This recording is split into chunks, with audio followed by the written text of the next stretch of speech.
Well, if we're defining failure in worldly terms, where there is either a success or a failure, can you tell me a story of your biggest failure and the lesson you learned from it? Yeah, I think my biggest failure was being successful at the wrong thing.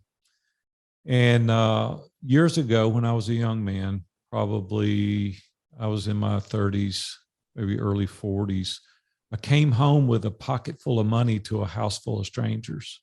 Hmm. And my wife looked at me one day and she said, this is not what I signed up for.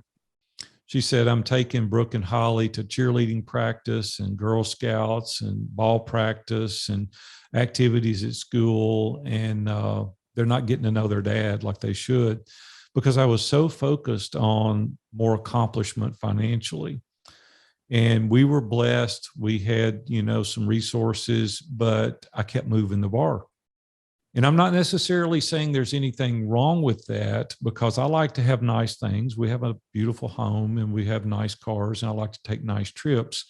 But I don't want to make financial resources my God. I want to use it as a tool. It was designed to be a tool. And so I think the biggest failure for me is being overzealous, too ambitious, to a point I was offering my family on the altar of sacrifice for more tangible possessions. Hmm. And it almost cost me my family. And so in 2001, now 21 years ago, August 1st, I ran over and killed a pedestrian when I was 40 years old. And it really got my attention. It was a real paradigm shift in my life at that point. And that's the reason I wrote the book, View from the Top. It's not only about how to live a successful life, but it's how to live a significant life.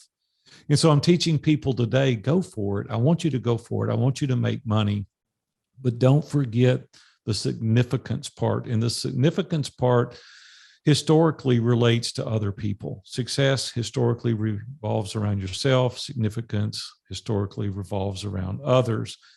And now we're doing that simultaneously. And previously, I was all about the success. I just wanted to make the money. And I said, at some point, I will focus on others. Well, normally that doesn't happen because we fall into the abyss, right? We get into this dark hole, and it's always give me more, give me shinier, bigger, better, faster. And then one day you wake up and you go, those resources really didn't scratch the itch like I thought it was going to. It didn't really give me that joy that I was expecting. It didn't really give me that sense of happiness that I thought it was going to, because now I'm more responsible for other things.